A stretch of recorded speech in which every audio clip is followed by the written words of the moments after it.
Module 2: Humanitarian Organizations and Their Roles.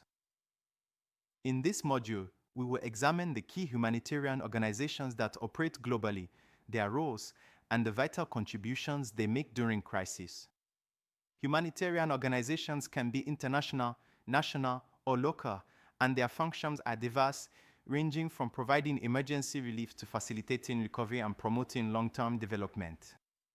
Understanding the structure, mandate, and functions of these organizations is critical for anyone entering the field of humanitarian work.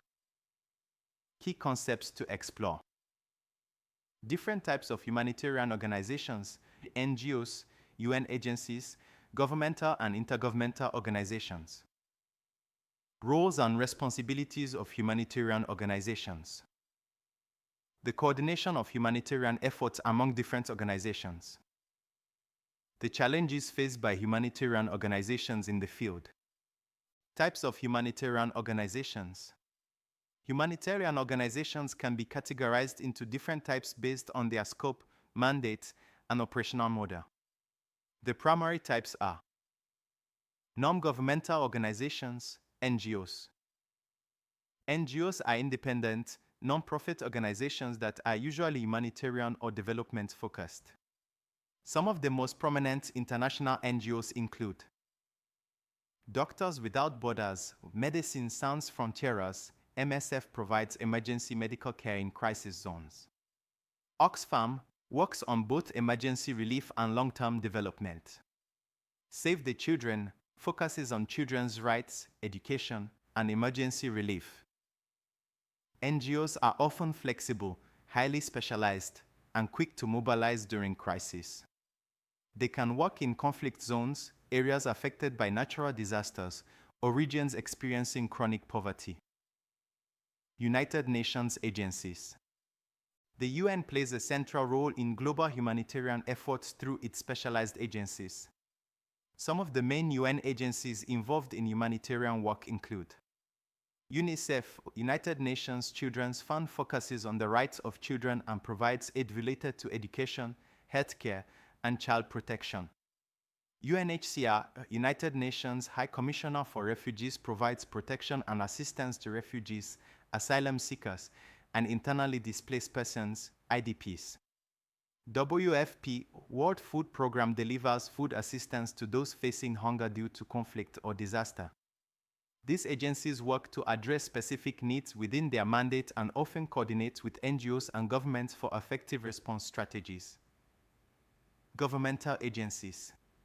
Many countries have their own governmental agencies that provide humanitarian aid in domestic and international crises. These agencies often work in partnership with international organizations and NGOs.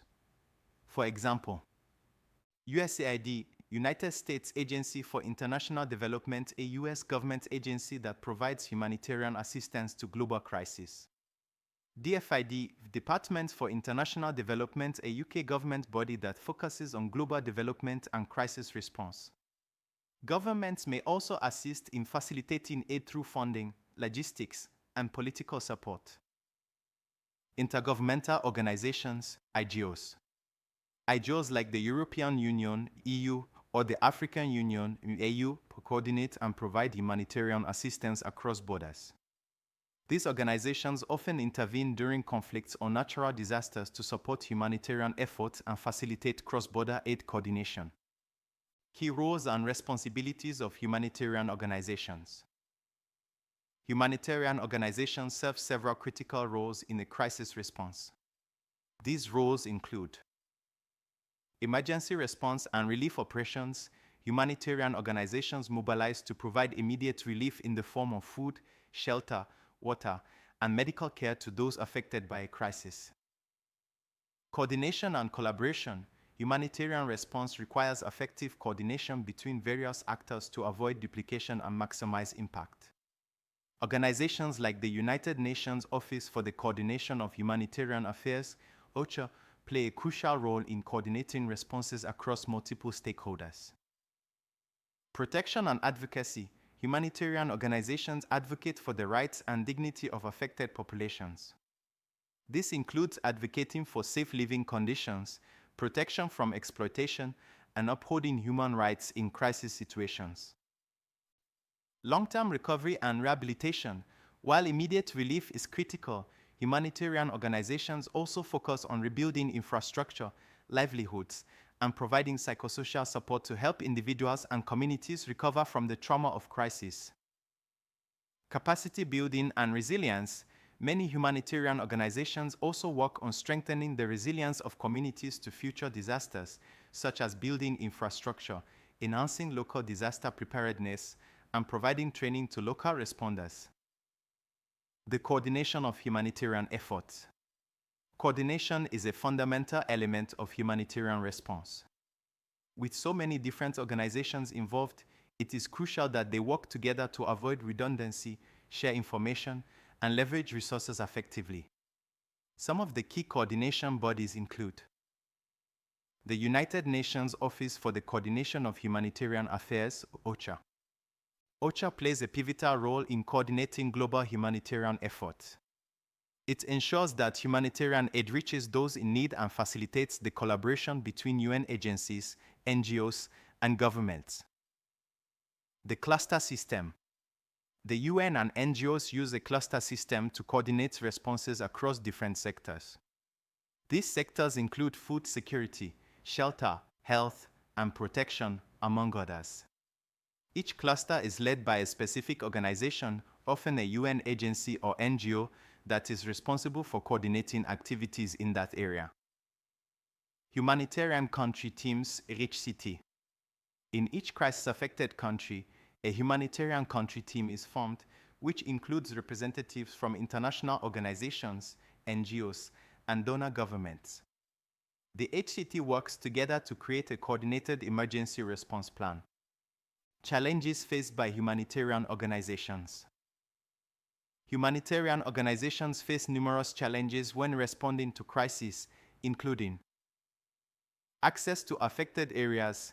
In conflict zones, humanitarian organizations may face restrictions on their ability to deliver aid due to security concerns, blocked roads, or the unwillingness of certain parties to allow aid delivery.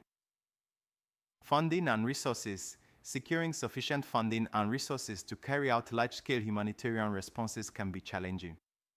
Often, aid is dependent on donor countries and international funding, which can fluctuate or be delayed. Political and security challenges. Humanitarian organizations must navigate complex political landscapes, especially in conflict zones. They must remain neutral and independent, which can sometimes put them at odds with governments or military groups. Cultural sensitivity. Humanitarian organizations must ensure that aid is culturally sensitive and respectful of local customs, traditions, and norms to avoid unintentionally harming the local population. Learning outcomes. Okay, that will be it for this module. Take the quiz to proceed to the next module. See you on the next module.